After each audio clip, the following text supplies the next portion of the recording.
Good morning, mañana. Ben Greenfield here. I actually have coffee. This is one of the rare occasions where I'm drinking coffee while I'm talking to you. Is this annoying? I hate it when people eat on the radio.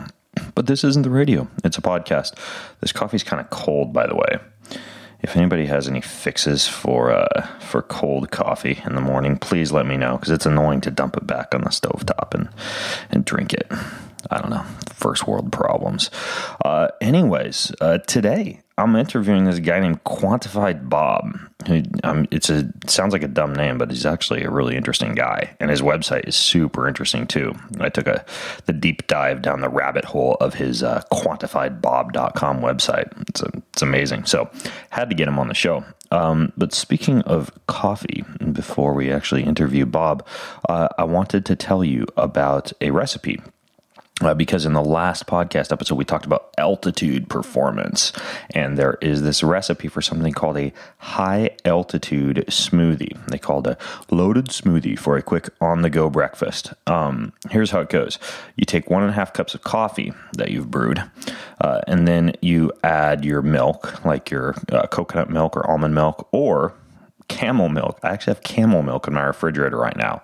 Perhaps more on that in a future podcast. They're wanting me to try it and see if I like it and see if my biceps explode out the skin of my arms from drinking camel milk. Anyways, though, so you take your coffee and your milk, and then you basically blend that with protein powder, almond butter, coconut oil, cinnamon, and then this last ingredient is actually the one that I think makes the recipe, raw organic cocoa butter, which you can probably find on Amazon, or the folks at Bulletproof, I know, have a alkali-free cacao butter. Alkali-free meaning that your brain isn't going to slowly die as you drink your cocoa. Anyways, you blend that, you put it over ice. That recipe comes straight to you from the coffee people who actually sponsor today's podcast episode, Chimera Coffee, which is coffee that has nootropics, mind and cognitive enhancing nootropics added to it. You get 10% off anything at Chimera Coffee, and you can make your high altitude smoothie with it when you go to KIMERAKOFFEE, ChimeraCoffee.com. You get 10% off with code BEN. So check out Chimera Coffee. This podcast is also brought to you by eggplant shishoto and summer bean stir fry. That's not who it's brought to you by. That's the recipe that they make. Blue Apron. Was that offensive, by the way, for me to make that accent and read it like that? You know what? I love Asian food. I love Asians. I love Asia. Eggplant shishito and summer bean stir fry. I'm going to go eat Korean tonight. Anyways, though, so that is a really good dish that basically arrives at your house. All the ingredients are there, right? Everything you need for the stir fry, the crisp summer beans and the blistered shishito peppers and the jasmine rice and the ginger sauteed cashews. And then you make it. So it teaches you how to cook, but they send all the recipes to your house too. These are the folks at Blue Apron. So Blue Apron, all their beef is raised humanely. The chickens are free range. The pork is raised naturally. They've got vegan and vegetarian options, gluten-free options. They source from artisanal suppliers, family-run farms, fisheries, ranchers. Really cool way to get your food, especially if you want affordable food for less than $10 a meal, and you want convenient, done-for-you recipes. So teach yourself how to cook and make life convenient the same way. You get 3 meals free with free shipping. Not 1, not 2, but count them. 3 meals free. You go to blueapron.com/Ben. That's blueapron.com/Ben. Blue Apron, a better way to cook. So check them out. This podcast is also brought to you. Oh, and by the way, don't fast forward through the commercials, because I have something to tell you at the end. Not that you fast forward through the commercials anyways. You're not like that. These people support the show. It's brought to you by Organifi green juice powder. Now, what this stuff has in it, in addition to wheatgrass and spirulina and chlorella and green tea and horseradish powder, which we talked about in the last podcast, and ashwagandha and turmeric, is they have, excuse me, I can't speak this morning. Maybe I should have waited until I finished my coffee. They have mint extract, which I really like because when I put a scoop of this in my morning smoothie, mint is a digestif, but it's also got a little bit of like a pick-me-up wakefulness factor, and it's just this pleasant taste.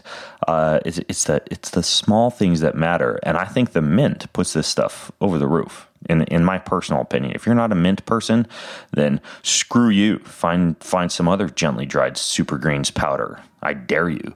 But in the meantime, try this stuff. You can get it 20% off. You go to bengreenfieldfitness.com/fitlife. bengreenfieldfitness.com/fitlife, and discount code BEN gets you 20% off. So check it out. Last thing I want to tell you was I get a lot of questions now about our premium channel. So we take hidden podcast episodes, interviews I haven't released other places, PDFs, videos from conferences I'm at, etc. And we jam pack all of those for $9.99 a year into what we call our premium channel. So there's like an app for this podcast. I don't know if you knew that, for Android and iPhone. And there's this huge collection, like 300 plus episodes that never make their way onto iTunes or anywhere else. They're just hidden for, again, $10 a year. So if you're bored and you're running out of stuff to listen to, or you want downloads, free stuff, etc., you go to bengreenfieldfitness.com/premium. That is different than my inner circle. Okay, so I have the premium podcast in the inner circle. The inner circle, all that is that also is $9.99, not per year, I'm sorry, but per month. And that is a monthly workshop and kind of like a living room chat with me and my wife, like a full-on Q&A where we drink wine and answer your questions and talk about mildly offensive or controversial or other items we can't talk about on this podcast because this is for the general public and children. But also, we have a forum, a very robust forum, which is a place where we do things like group coaching and answer your questions. And my wife puts out a monthly magazine. It's pretty much, if you want to stalk the Greenfield family, or I should say be a part of our family, that's the inner circle. So that's the difference between the inner circle and the premium offering. A lot of people do both, okay? A lot of people do both to get all of the goodness, because I'd spend my life researching what works, what doesn't, getting out there in the trenches, figuring out stuff for you, just like my guest, Quantified Bob, today.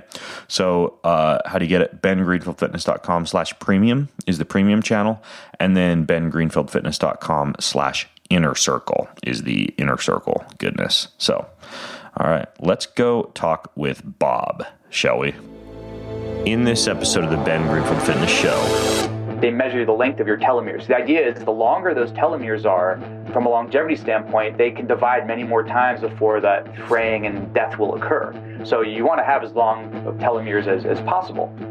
I can pull biometric data off to see, like, do I act a certain way or breathe differently or sweat and things like that to kind of figure out, okay, and I'm aware of what I do, how do I fix that, to improve my likelihood of winning. And I could see that my glucose readings tended to be higher on a Monday. Maybe that's like the stress of the work week, and it dropped down by the weekend. He's an expert in human performance and nutrition. Voted America's top personal trainer and one of the globe's most influential people in health and fitness. His show provides you with everything you need to optimize physical and mental performance. He is Ben Greenfield. Power, speed, mobility, balance. Whatever it is for you, that's the natural movement. Get out there. When you look at all the studies done, studies that have shown the greatest efficacy. All the information you need in one place, right here, right now, on the Ben Greenfield Fitness Podcast.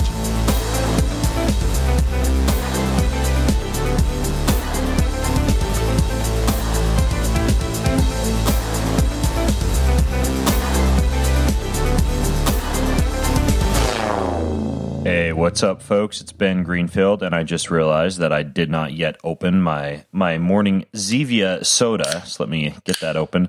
I'm actually I'm drinking a stevia-flavored soda this morning because I've been fasting for quite some time now. I'm doing an experiment in which I'm gathering blood glucose and ketone values, and also a phlebotomist just left my house, and that phlebotomist was doing a full Wellness FX blood panel, and then what's called a cytokine inflammatory panel. So I am bleeding out of many, many orifices this morning. I haven't eaten, and so this threatens to be a quite interesting podcast, especially when you consider that my guest today is himself a quantification nerd that puts me to shame.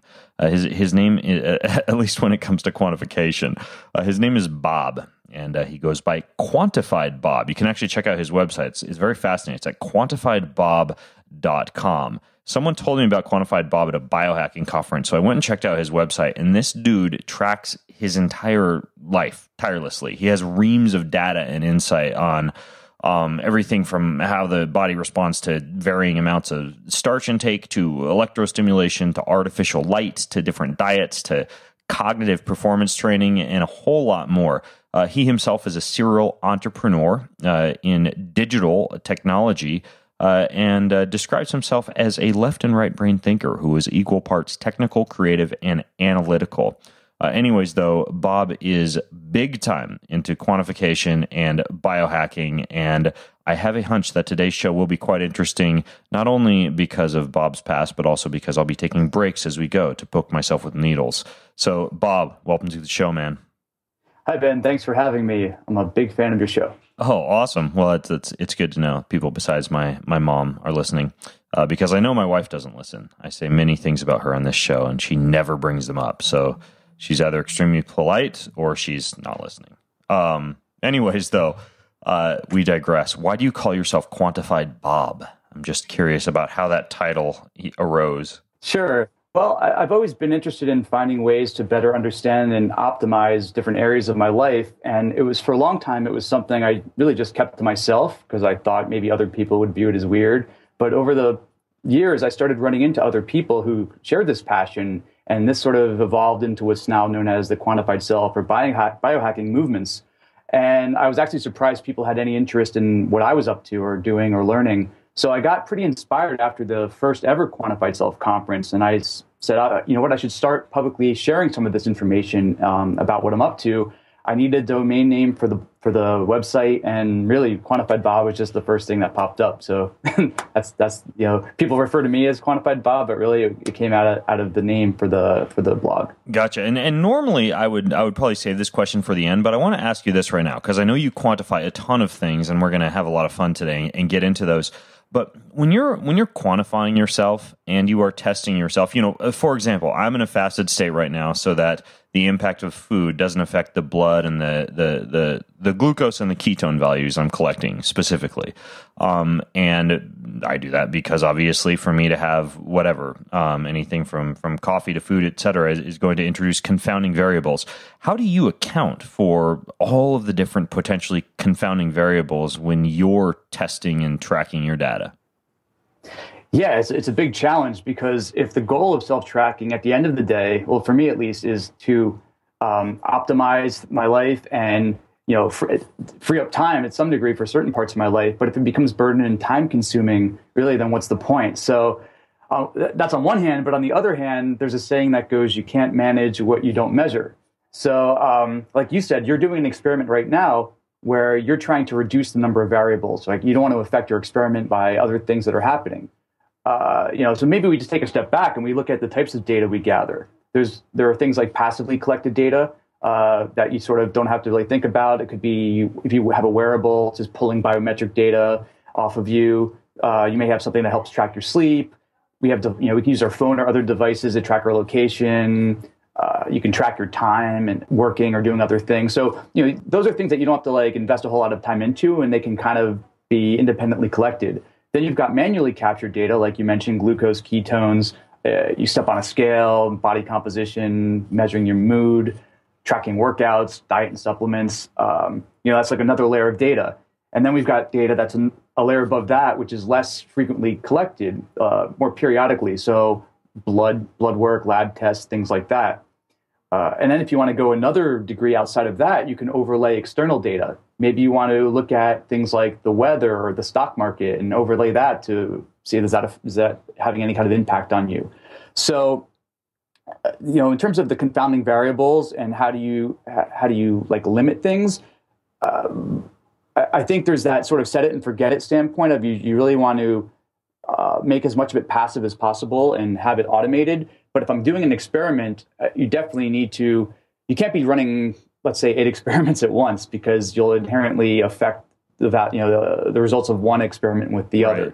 So for me, I've got sort of a baseline of things I'm just collecting. It's very passive. And if I'm going into like a certain type of experiment or if I'm testing a theory, I'll make sure to, like, for example, if you're doing a fasting type experiment, I'll make sure that I limit things like if exercise, if I'm if I'm doing something that's going to measure inflammatory markers. Well, what if I overexert myself working out, or I roll my ankle? That's going to create an acute inflammatory response, which may affect the data. So you have to kind of figure out ways to balance all of that. Okay, yeah, that makes sense. So basically, if for example, testing blood glucose, you would want to eliminate as many variables as you can that will affect glucose.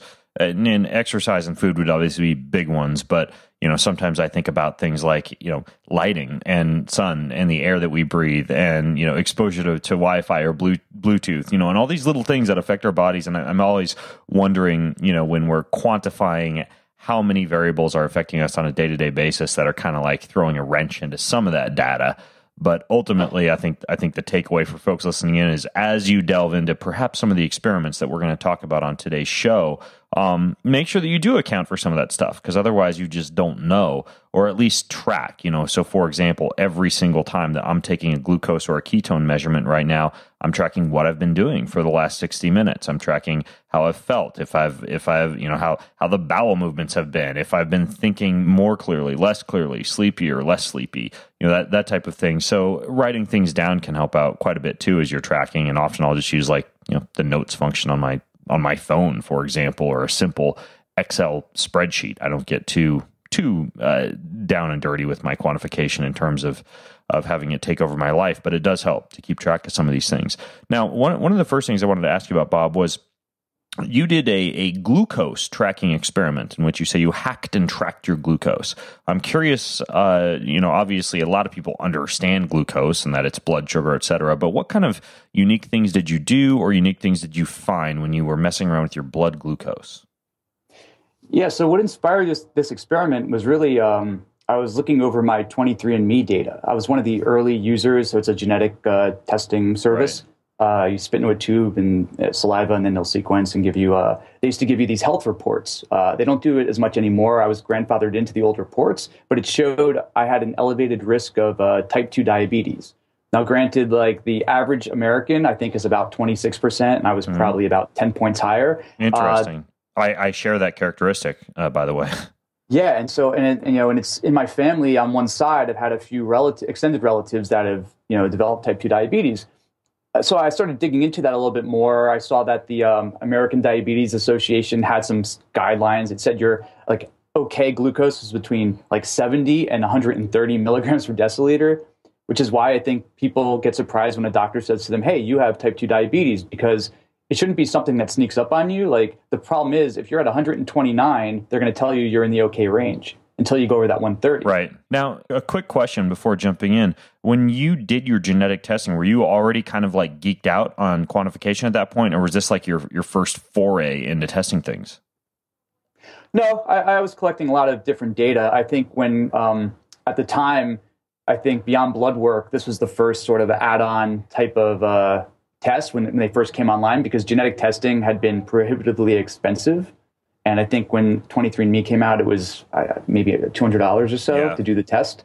So it was another area, the same way I've done gut biome testing and things like that. It was another set of data that I could look at, right, and start correlating it with other, other information I had. So back in terms of the reason for the experiment, there's anti-aging groups like Life Extension Foundation that said really you need to be below 85 milligrams per deciliter. That's a good baseline. Actually, even below 80. So what I did was I just started taking a baseline of fasting glucose readings. So every morning, first thing after I wake up, pull a drop of blood with a glucose meter, and just note the values every day. So I got a 30-day baseline. Then I came across a supplement called oxaloacetate, which I know you've discussed in depth. So I was intrigued by some of the experiments that had been run with it. Now, granted, it was done on a lot of lab animals, but it showed how it had benefits to mimic caloric restriction and had some longevity benefits. So what I did was I did the 30-day baseline. I just started supplementing with oxaloacetate for another 30 days and took, again, morning fasting readings every morning. And it was really interesting to see the effects. It actually knocked my morning fasting glucose readings down pretty considerably. You saw it just spike down. There's about a 1 week loading phase, and then it started going down. Right. And then once I got off of it, my levels came back up, but not to the levels they were at previously. Interesting. So you were using oxaloacetate, and for those of you who don't know what oxaloacetate is, it's actually part of the Krebs cycle. Which is what we feed glucose into, for example, to generate ATP. And I know that oxaloacetate, if I am correct, I believe it's like a kind of like a rate limiter in terms of your ability to utilize fatty acids as a fuel. Meaning that the more oxaloacetate you can kind of pump into your system, the more quickly you might be able to engage in fatty acid synthesis and then ATP production through the breakdown of fats. Is that kind of the idea behind oxaloacetate from a metabolic standpoint? Yeah, and for me specifically, it was on the sort of the short-term benefits of it where, again, because I experimented with things like intermittent fasting, and I wanted to just see if I could get some of those same benefits by supplementing with it, because that was one of the claims of what it can do, is almost mimic some of those caloric restriction type of benefits. Right. Kind of what they say about, for example, like the use of MCT oil or ketones to mimic being in ketosis, but instead you're like taking exogenous forms, like dumping a bunch of MCT oil on your pasta or C8 oil on your sushi or something like that to put yourself in a quote unquote fasted state, even though you're eating. Exactly. And to go back to like collecting data and being overwhelmed with it, when I first started this experiment, I structured it where I was going to be taking glucose readings like many, many times a day over the course of the week. And it just became like way too burdensome. And I realized that really the only important metric was that fasting morning reading. I was doing postprandial readings, like, an hour after a meal and things like that. But I said, you know what, let me just focus on the morning fasting reading. So I saw the benefits of it. And so then I waited a few months. At first I looked at the data. In addition to it just dropping my baseline readings, I was looking at it by day of week. And I could see like my glucose readings tended to be higher on a Monday. Maybe that's like the stress of the work week, things like that, and drop down by the weekend. But there were a few days where I think it was like a Thursday and Saturday where the values were like much lower, and I couldn't figure out why.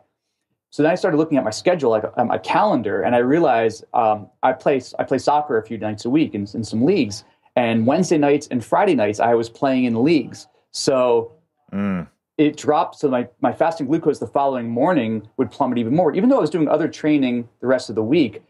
So my theory was the kind of soccer is, it's high intensity. You're sprinting, you're jogging, you're stopped. So you're kind of do that type of interval training for a bit.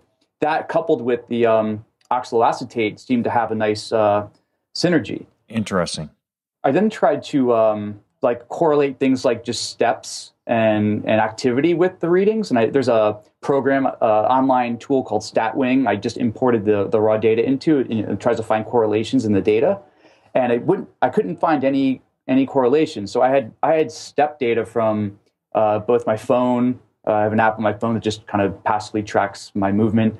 And I was wearing a Basis tracker. So Intel owns them. And so right. I looked at the data. Like a My Basis watch. Exactly, yes. Mm-hmm. And there was no correlation with doing things like playing soccer or running around. My phone's not on me, so it's not tracking those steps. And they won't let me play with that device on my wrist. So I had to take it off when I was playing. So I was kind of losing that data. Right. You wouldn't want to hurt anyone with your giant self-quantification watch. Exactly. So that was kind of where I got to, looking just at the general activity of, that activity of playing soccer, lowering the glucose values. And then a few months later, I tried to replicate the experiment exactly the same way, 30-day baseline, oxaloacetate, and it failed. It did not work. And then what I realized there was I was doing this over the winter. So we had gotten some pretty bad snow in New York. So my activity levels pretty much dropped down. I was much more sedentary. And even from a work perspective, I went at that point from commuting into an office every day to working from home. So to me, it showed that synergy really only works. You have to have this sort of activity with the oxaloacetate to really get that benefit. Right. And how much oxaloacetate were you actually taking for people who may want to try to utilize this to control their own blood glucose? Yeah, I was taking, was it 100 milligrams? Like the pills are 100 milligrams, I think. I was taking one in the morning and one with dinner. Were you using the bulletproof anti-aging formula, that one? Yeah, correct. It goes by some other names as well, but yeah. That's the one that I've used in the past. And the primary ingredient in that is oxaloacetate, and they call it the anti-aging formula because it's actually very good for the mitochondria as well. But I hadn't thought of it for actually reducing glucose. In the past, what I've used for that is a few things: bitter melon extract, cinnamon, and apple cider vinegar are the three that I've found to have kind of like the biggest effect on, especially like your postprandial blood glucose by using 2 teaspoons of cinnamon, Ceylon cinnamon, or a couple shots of apple cider vinegar, or a couple capsules of a bitter melon extract supplement. Those are a few of the things I've used to control blood glucose. But that oxaloacetate piece is interesting, as well as the influence of the amount of exercise you did the night before. That's also really interesting. So as far as the way that you monitor something like glucose, do you just use like a finger prick test? Yeah. Actually, you know what? One moment, we'll add a sound effect to this one. Get ready for the sound of the spring. Ouch.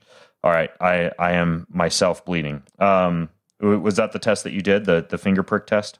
Exactly. Yeah. So I did some research on there's a few different meters out there that they've done some testing on the accuracy. Like none of them are going to be. I think the best accuracy is maybe within 5%. In those readings, and I was willing to live with that. I think for this experiment, I used the which one was it? It was the Abbott one. There's a Precision Extra is the one that I've used in the past for like ketone and glucose if I'm going to do blood measurements.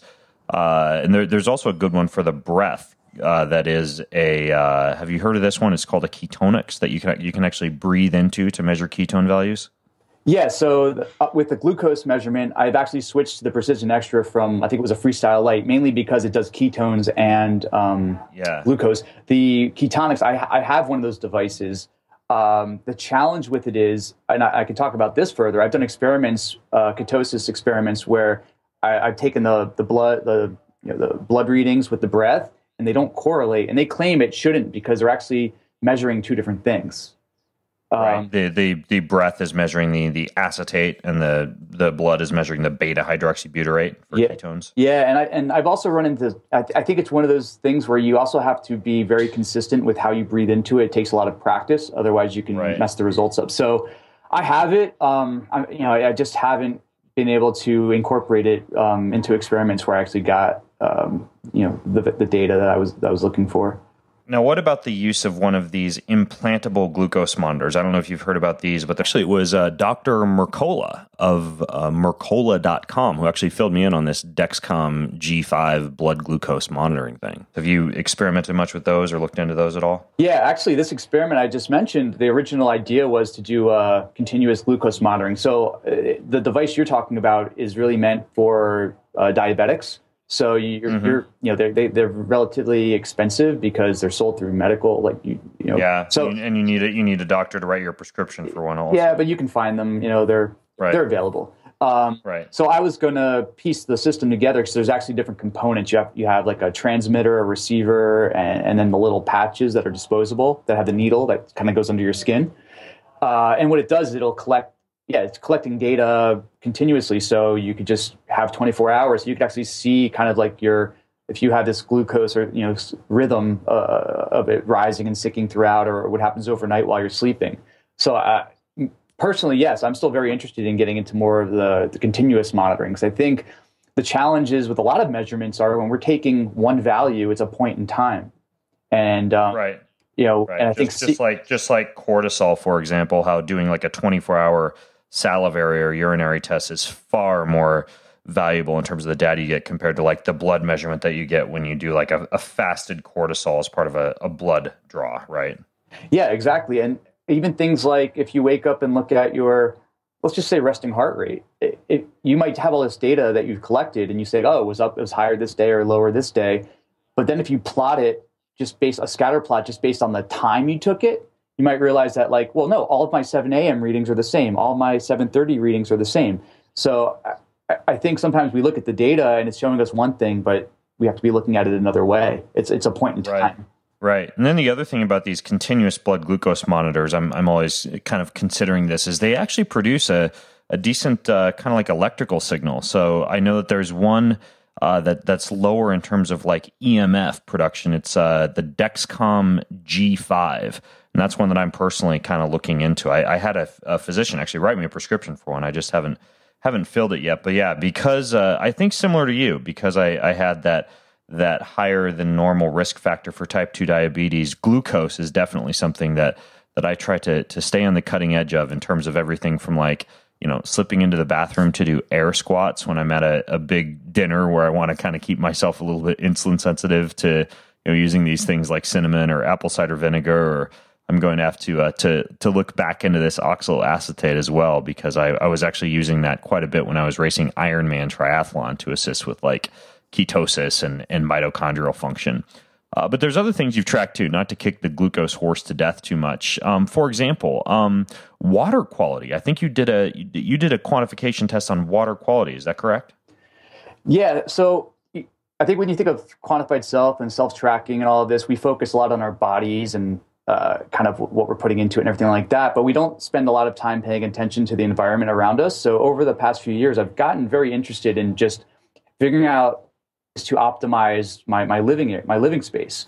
So things like water quality, air quality, non-native EMF, light, etc. But a water quality experiment was pretty straightforward.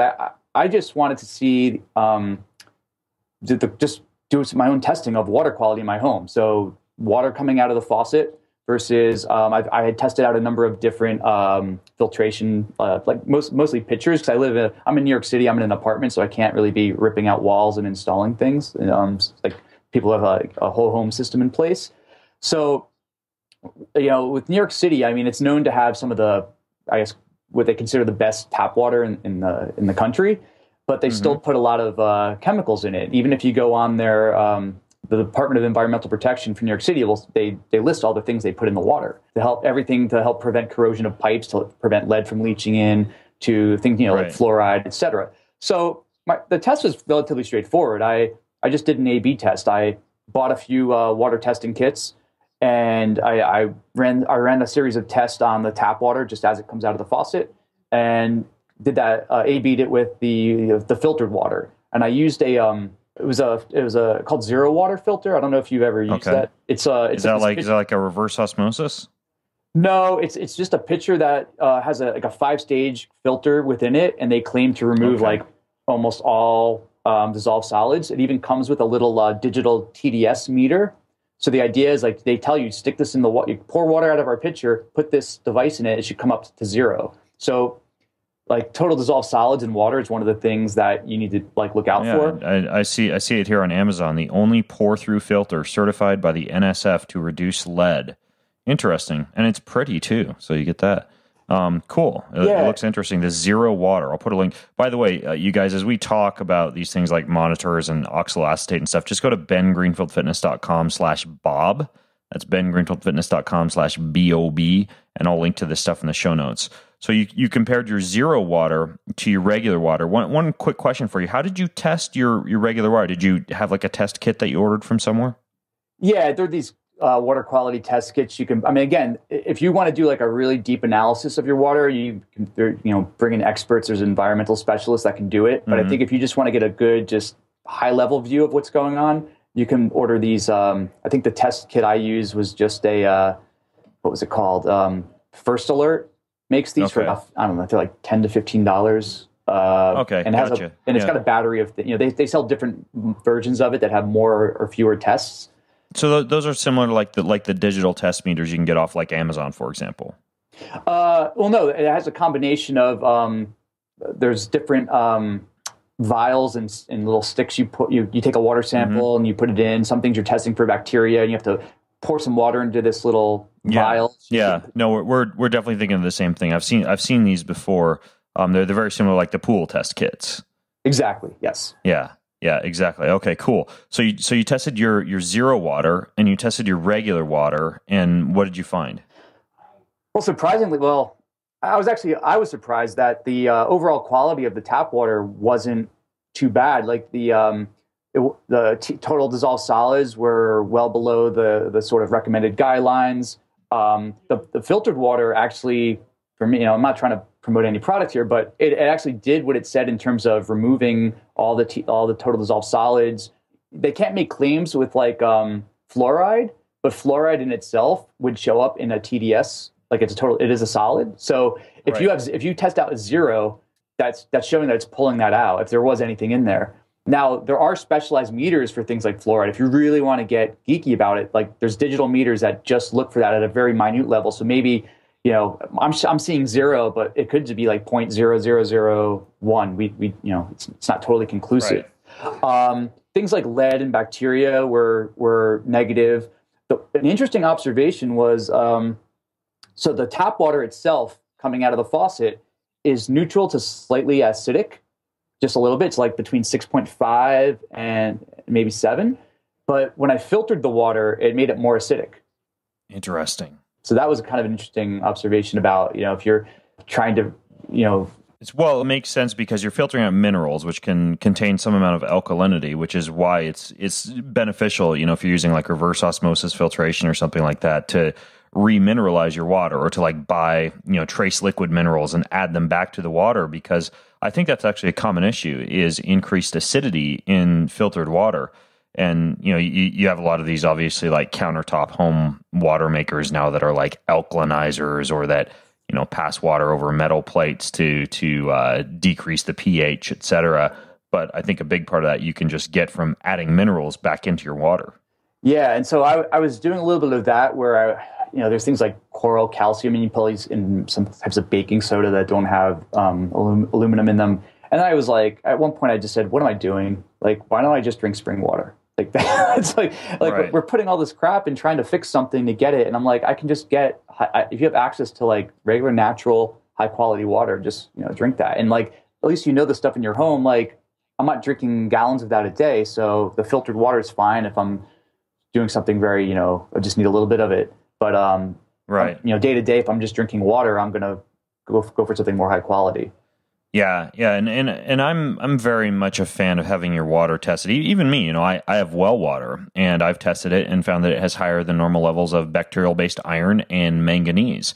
And interestingly, and I actually would like to ask you if you quantified anything going on in your own body in response to your water filtration. But I did a test when I moved into my home that I live in now, about 2 months in after drinking the well water. I did a test. And my iron levels had risen, and my manganese levels were off the charts in terms of my body's level of manganese.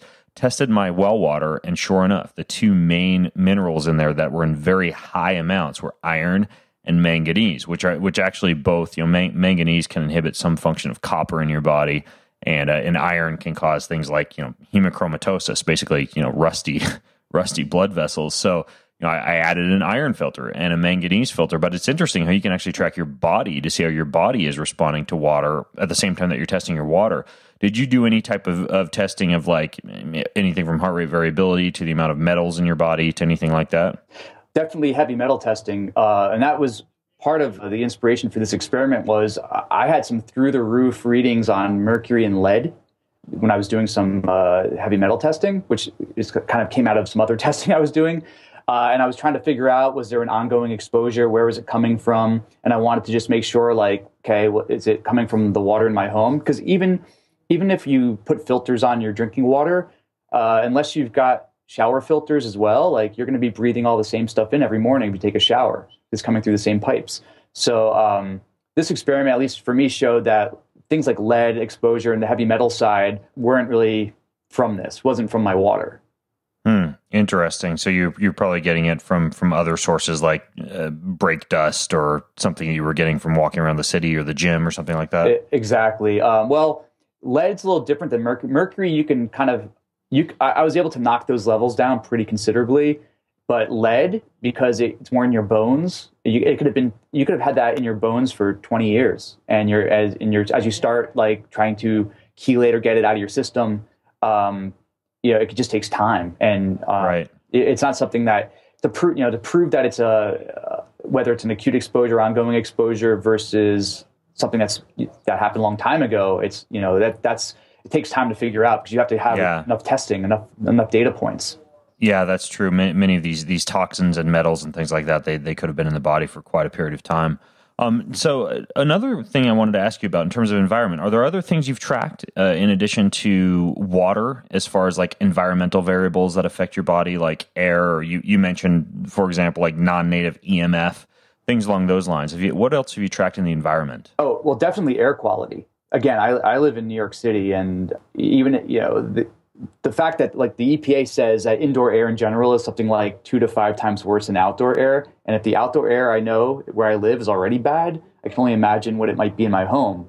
So I basically was experimenting with a number of different air quality monitors and sensors. I even built one of my own because initially some of the data points I wanted, none of the products you could buy that were more consumer focused really could give you all the detail that I wanted. Now, what is an air quality monitor actually testing for?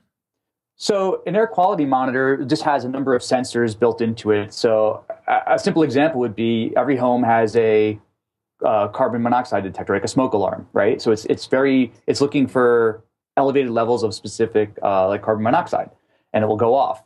So an air quality monitor will do everything from measuring temperature, humidity, air particles, and like particulate matter.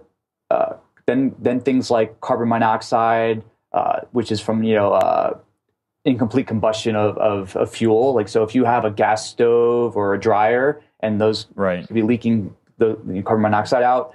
Things like nitrogen dioxide. So especially again, if you live in a city and you've got traffic and cars going by all day, it tends to come from a vehicle exhaust or kerosene, natural gas. Carbon dioxide, which is really for me, it was because I was setting a lot of this up in my bedroom. So I was looking for like, if you're sleeping with the doors and window, everything shut at night, is that going to elevate carbon dioxide? Could that then maybe affect sleep? Is that going to, you have less oxygen in the room? The area I was really interested in was what are known as volatile organic compounds, VOCs. And now, because VOCs are these chemicals that can come from anything from acetone and benzene. If you've got cleaning supplies in your home, your dishwasher can give off some of these as well. And the challenge is they've got limits, environmental limits in commercial, like in factories and things like that. Like workers there will wear these little they're not digital, they're these little patches they'll just put onto their shirt. And then they send it into a lab to make sure that the levels of certain VOCs don't go over their designated amount. But there's no limit set for homes. So I was kind of getting a little, I'm sure like if you ever bought a new piece of furniture or something and it tends to have that smell, like it's gassing off chemicals. Right. So all of that can have, these effects. So an air quality monitor different ones measure different, aspects of all of this. And so when I first started, I found this open source I'm a technical guy and I can build stuff, and whether it's hardware or software, things like that. So there was a product called the thing called an AirPi. AirPi? Yeah, AIRPI. Basically, it's built off of this little computer called a Raspberry Pi. It's like a $20 computer that's like the size of a deck of cards. And that's just really just used to power it. And then there's a circuit board you attach to it that you solder in a bunch of these inexpensive sensors for things like temperature, humidity, nitrogen dioxide, carbon monoxide, some general air quality value, and then even things like sound and light levels. And so what I did was I set this up and I put it in my bedroom and I just started collecting data for like a month. And I could see trends of like, for me, I was most interested in, for example, in things like nitrogen dioxide and carbon monoxide. So I live right across the street from like a grocery store that has delivery trucks coming all day. And I could look at my meter and I could see when I plotted all the data that in the morning when they come to do the deliveries, like a lot of this was getting into my home. It was coming through the window because the windows aren't necessarily totally sealed. You actually don't want to have your windows totally sealed. You want to let things go out and things, some things come in. So I was looking at things like that. I was looking at from a sleep perspective, because it was in my bedroom, I could see that throughout the evening, because it'd be like myself, my girlfriend, and my dog all sleeping in this small bedroom, and the carbon dioxide levels were going up. And if you ever like kind of wake up in the middle of the night, I think it's for us at least, I think it was because the level of oxygen was going down, carbon dioxide was rising. And if you just open the door in the morning, like all the fresh air comes in, you see the readings go right back to where they should be. So, when we talk about a lot of these variables, even though I was measuring air quality and indoor environment, you could take this data now and I could overlay it with like sleep data if I wanted to. I could, do other things with it. Right. Now, what would you say for people listening in who want to do like continuous air quality monitoring would be like the best affordable or user-friendly way to do so if someone didn't want to don their giant welding mask and say start soldering things together? Yeah, so I explored some of the products that were out there. I found this one product, it's called a Foobot, Foobot, and it has a number of sensors. It looks like one of those Amazon Echo devices. It's really small and vertical, and you just set it up anywhere in your home, and it will basically collect continuous data. And you can look at the data real time off your phone. There's like an app. But if you're more geeky and you want the raw data, they provide access to all the raw data, so you can take it and do whatever you want with it. Interesting. So that one's called a Foobot.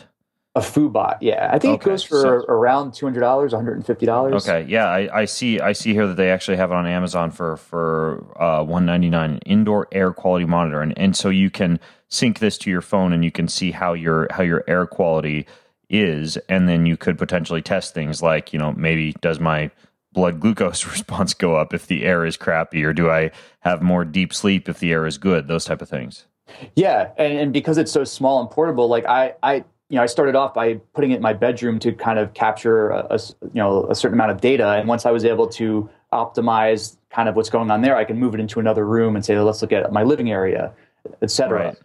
But what's cool is you can start taking these and you can use the device itself to trigger other things. So I have like a HEPA filter that it's a portable HEPA filter, so I can just clear out like a room pretty quickly. So you could set it up now where if certain levels of particulate matter or overall air quality, if they go below a certain threshold, you can say kick on. If you have the HEPA filter plugged into one of these sort of smart home outlets type of things, you can have it trigger it, say turn on the HEPA filter for 30 minutes and shut it back off. You can automate some of the ways to keep the environment optimized. Interesting. Okay, so in terms of the water and the air, did you find that? Well, obviously with the air, you just use one of these HEPA air filters, and with the water, you use the zero filter during the experiment. Have you settled upon like your gold standard method of filtering water or filtering the air, or is it just the HEPA air filter and the zero water for now? For air quality within my home, yeah, I would say for air quality, it was the HEPA filter has been doing a pretty good job. I've also tested to make sure there aren't things like mold, other contaminants. Right. I've taken all the cleaning supplies and chemicals that like are in your kitchen.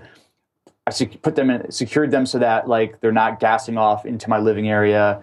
There's just a lot of like proactive things you can do. I had a carpet in my bedroom that I once I removed it from the room, it actually had an impact. I think it was still, even if it's like a year old, it could still be gassing off a little bit. Yeah. And what I use in my home is the Aller Air. Have you heard of this before? It's like a central home HEPA air filter that has it's got basically like a carbon filter in it, but then they add it's almost like an irradiation device that radiates like mold and fungus and things like that. It's more of I don't know if they sell one. It's like a standalone HEPA air filter. Do you have one of these ones that like sits in the corner of your room, like the HEPA air filter that's like a standalone unit? Yeah, I have like a Honeywell that okay. It's got two filters. It's got a HEPA filter and a secondary filter. And what I like about it, again, living in an apartment, is I can just move it. If I need to move it from room to room, it's pretty easy to do. Right. But there's also there's other devices coming on the market. Like you mentioned one. There's another one that I think it's called like Molecule with a K. And they're making some claims as well about they irradiate the air as they bring it through, so it's killing. It's not just filtering, but it's also killing any pathogens and things that are in the air. But I think that one's called a molecule. Yeah, I think it's one of those. It was being funded through like Indiegogo or something, but they actually have the product out. It's actually released. I'll look it up. I can't vouch for it because I haven't used it, but I've read about it, and it seems promising. Right. Now, what about one of the things that we hear people quantifying all the time now is, of course, sleep. Have you done anything interesting or intriguing or different when it comes to the sleep quality or sleep tracking? Well, I guess I'm fortunate in some ways in that I'm a pretty solid sleeper, so I've never had sleep issues. For me, it was more about I sleep 7 to 8 hours a night, but if there's 24 hours in the day, if there's a way for me to get 1 hour less of sleep and still get the same benefit out of it, I would love to do that because that frees up another hour of my life. So I've had conversations with a number of sleep experts. I've reached out to some sleep clinics to find out, like, for example, what are the optimal percentages of different sleep stages you should be getting. And while they can provide like the average percentages for, different age groups, they themselves are like, we don't know what's optimal. Like in terms of sleep phases, like if you need more REM sleep, they'll just say the average person gets, let's say 25%. Well, they're pretty big ranges. Yeah. But in terms of like, I've looked back at data. I've done things where I, for example, took a year of my sleep data and just kind of went through it to see if there are any trends. And for me, I guess, again, I'm fortunate where my day-to-day sleep was pretty consistent, hours per day. I don't suffer with, a lot of people have what's called sleep debt, where you get very little sleep all week and then you make up for it all on the weekend. Right. So I think for me, the benefit of trying to get to bed consistently every night, getting enough sleep every night, for me has worked a lot. Now, what's interesting is I've always had issues recalling dreams, and there could be a number of issues at play. Some of it could be related to this neurological or heavy metal based, things like that. I was doing a lot of things around non-native EMF.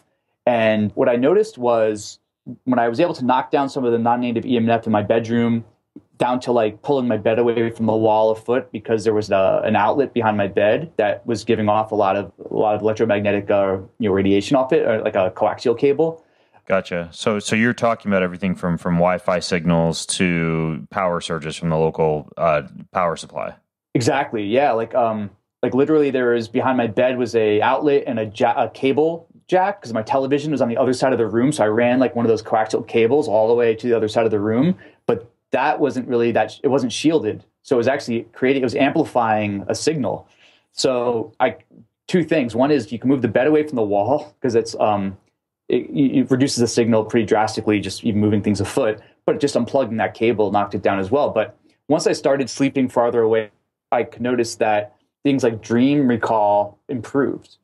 So even though I was getting the same amount of sleep every night, it doesn't mean that everyone, in terms of quality, it's just a sign of the recall for me is that you're getting into certain stages of sleep.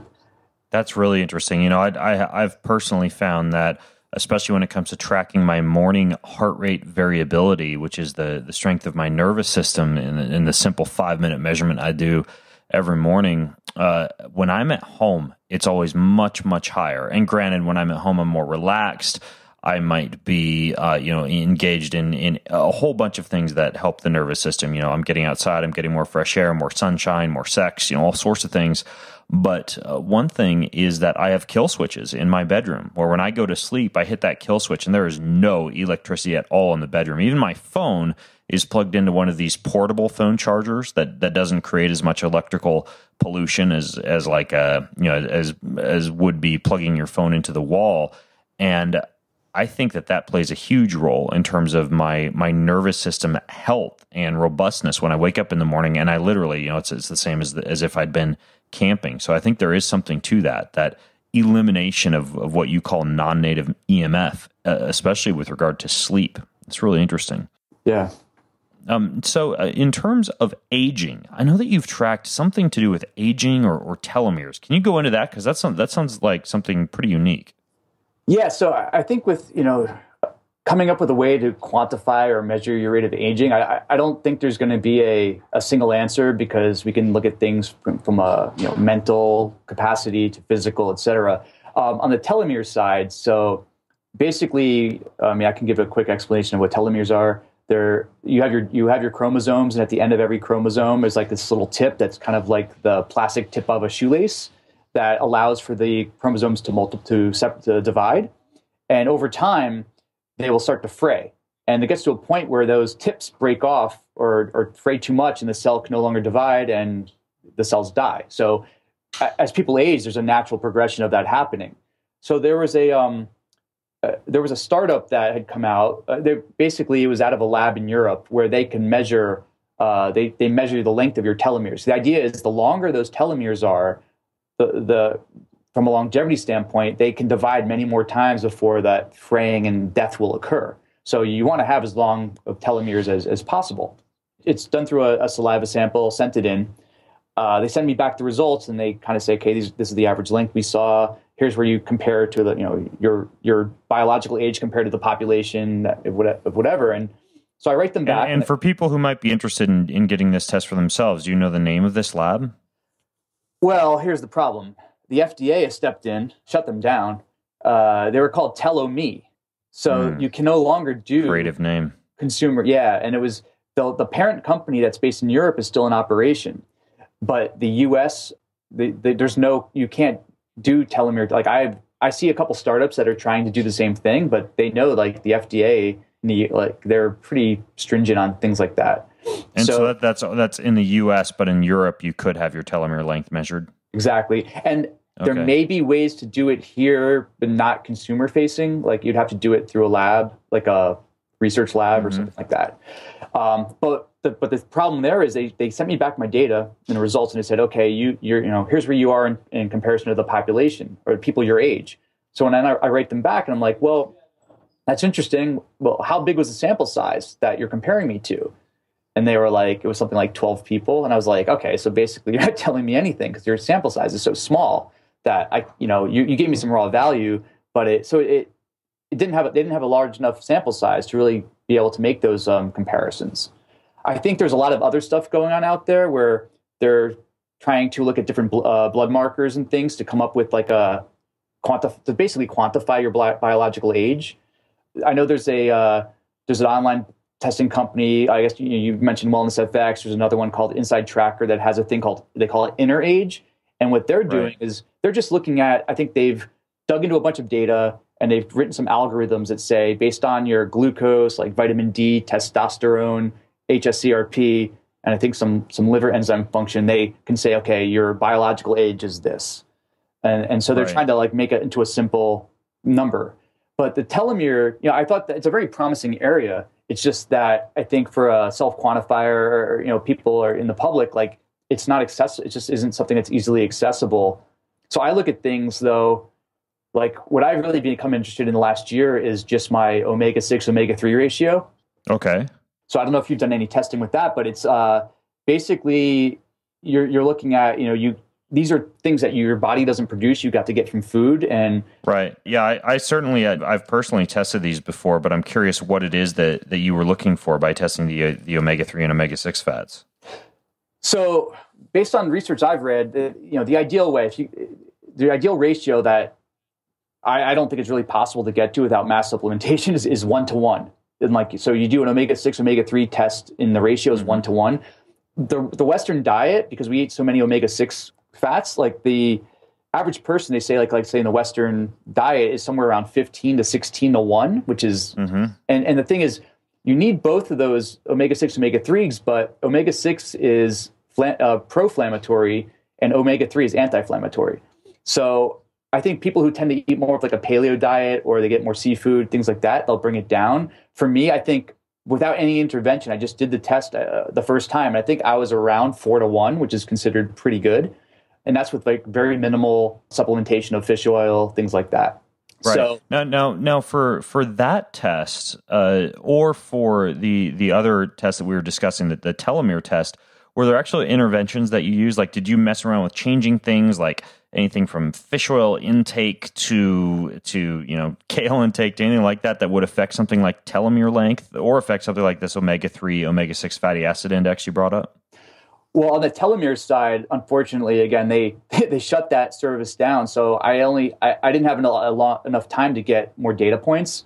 I think I was only able to capture maybe two points in time that were relatively close to each other. So I didn't notice there weren't really any interventions there. Because to me, it was something I would just want to check like every year on the telomere side. On the omega-6, omega-3, I'm actually working on this right now. So at the end of the summer, the interventions I've made is increasing my basically, I'm trying to get as much from real food as possible and minimizing supplementation. So, I mean, I am taking some high quality fish oil that, but not super mega doses of it, just a little bit to supplement. But I'm trying to eat as much, wild caught salmon, sardines, things like that to see if I can bring that number down. I would love to be like more like 3 to 1 or even below that. So at the end of the summer, I'm going to test again. But I'm already kind of in a very high percentile of kind of like based on their population, studies. But yeah, I've run into a lot of people who follow, you mentioned the paleo diet, who have DHA and omega-3 fatty acid levels that are actually off the charts. That actually, if you look at Wellness FX, for example, it'll flag as red if something is high risk, and their omega-3s are so high that it flags as red, even though it's not actually high risk. But I've found that people who tend to not eat a very Western diet, and especially eschew things like vegetable oils and canola oils and fried foods and things like that, they tend to have really, really nice looking omega-3 to omega-6 fatty acid ratio values.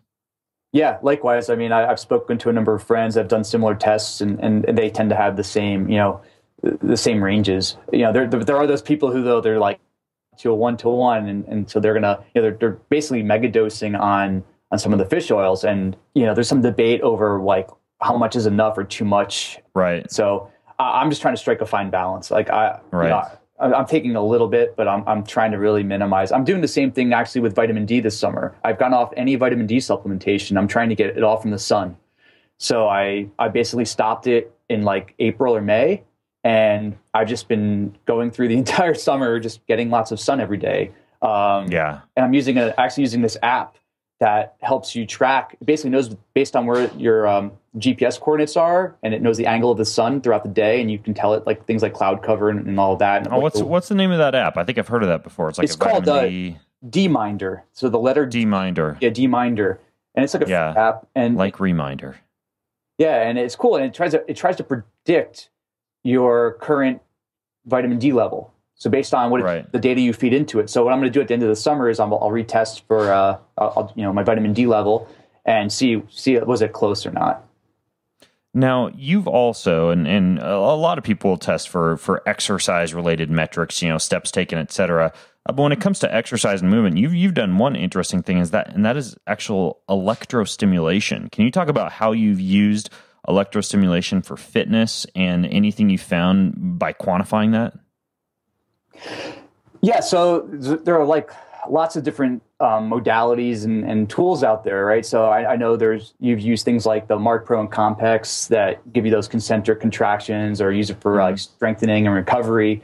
I've been, for the past few years, I've been using a neuromuscular stimulation modality. I know you've had Jay Schroeder on before, who's kind of like comes from like the Russian training science and technology, and you hook electrodes up to you and couple that with training. So I've been working with that for a while, and I've seen some pretty extensive benefits in that.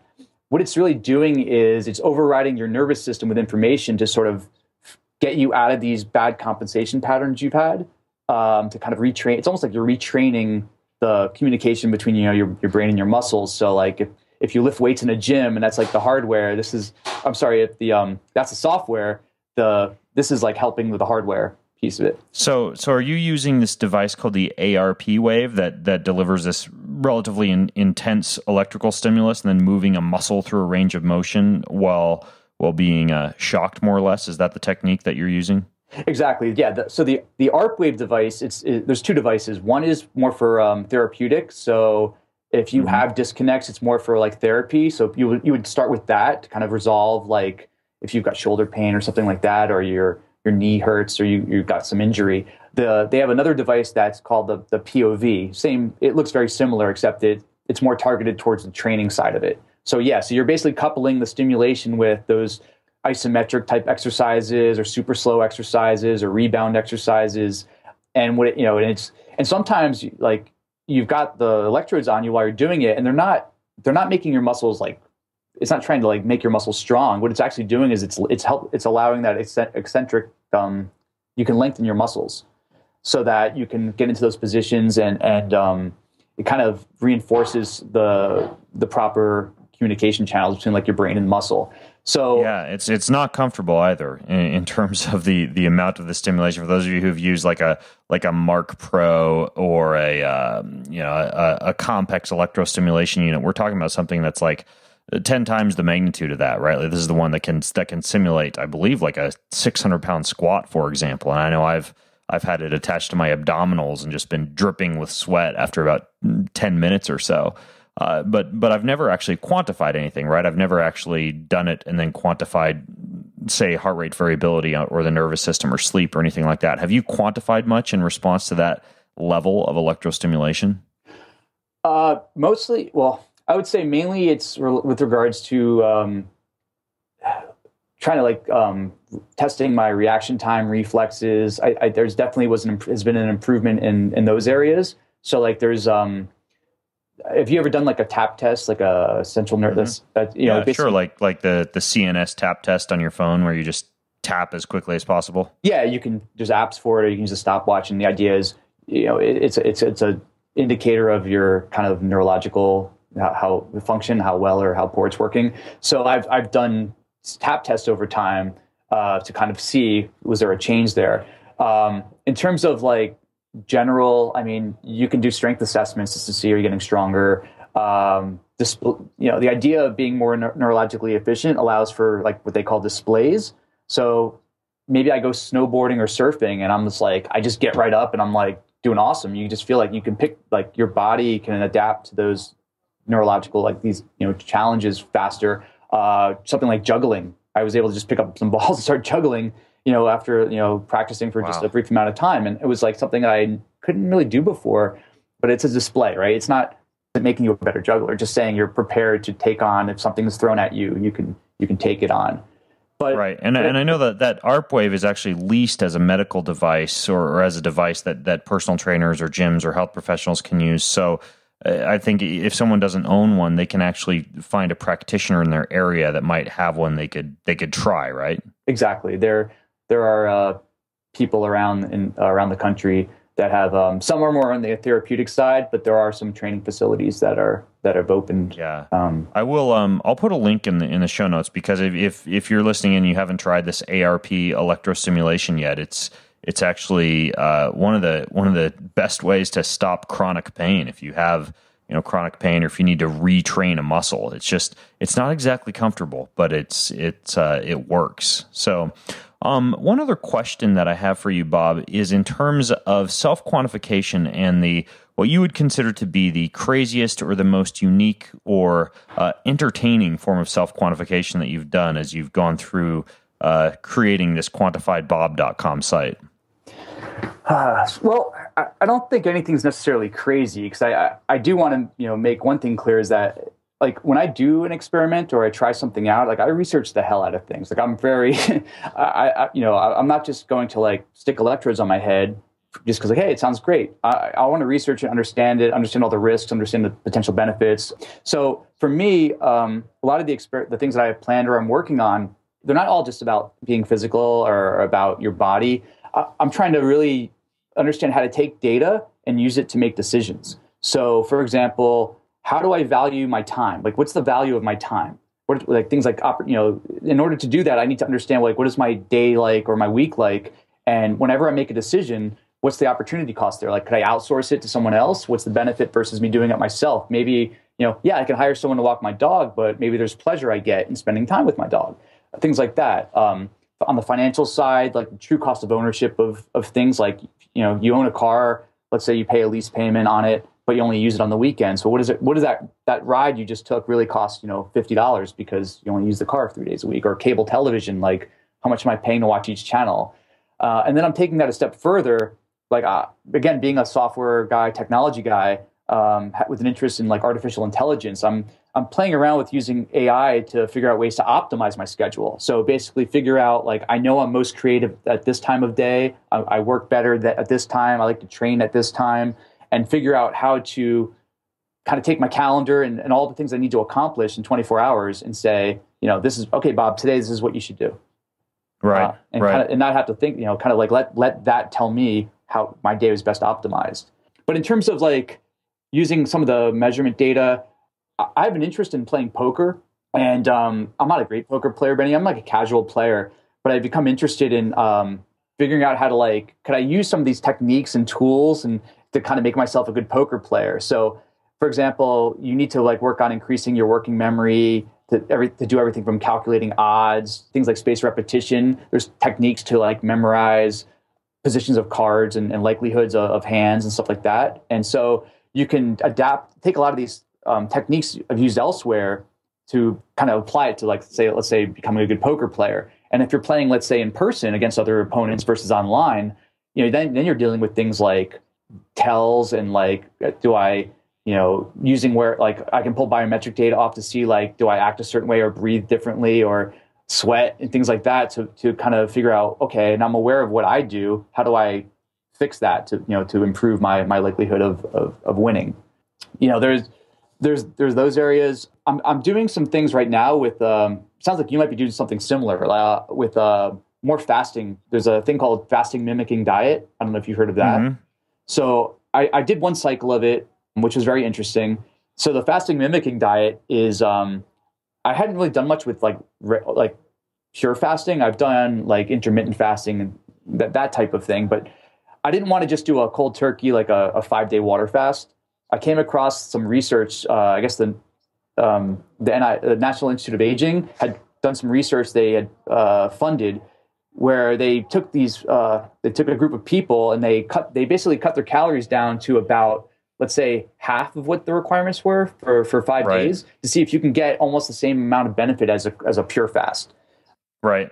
And long story short is there's a whole set of macronutrient. There's a composition of total calories and micronutrients, and it's actually been patented. But I found the patent filing, so I tried to reverse engineer it, and I basically did the fast myself and measured ketones and my glucose readings and all sorts of other things over the course of the 5 days.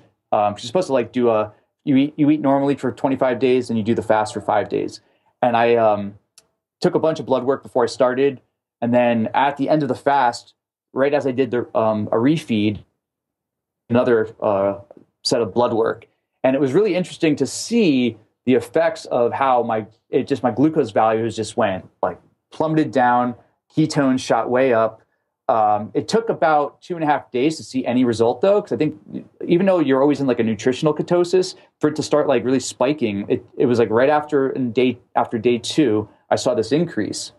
But what's interesting too is because you're eating a little bit, I'm talking maybe 500 calories a day. You didn't lose much in the way of body composition, losing muscle mass, because it was just for 5 days. But once I ended the fast and did the rebound, I thought there would be based on the research I read, there should also be a boost in your immune system, things kicking back in. Right. But for me, the biggest observation was testosterone. There was a huge I think I went from 475 to over 800 just once I refed. Wow. And that's basically the fasting mimicking diet. If I'm correct, based on the initial research that was done, and I know they studied mice and they found a big increase in things like pro-longevity genes and neurogenesis and things like that. But they were just basically fasting for 4 days, right? Yeah, it's basically it's a 5-day fast or a 5-day fast. Yeah, and okay, but it was 5 days. 5 days, nothing except water, or is there anything else that you were taking in? No, so my total caloric intake was around 500 calories a day. When I reverse engineered it, I think the way that they did the study was they gave people a lot of broths and chamomile tea and nuts. There were no meats actually in the fast, so they basically gave them minimal animal derived products. So so a protein restricted fast. Yeah, so I think it was something like the percentages were maybe like you had 9% protein, 44% fat, and 47% carbs. But on a 500 calorie diet, none of that's significant. It's very little of everything. But what I did was I wanted to simplify it. So I was basically eating avocados. I would eat some chamomile tea, some raw like sweet potato, and greens powder. Wow. To get so you get the micronutrient. And so you're eating very little. Like it was, my meal plan was like I have a little bit of sea salt, like an avocado, some of the greens powder, maybe some either cauliflower and or sweet potato, and some coconut oil, and that was it. And you did it for 5 days. And actually, I was surprised. I felt pretty good throughout it.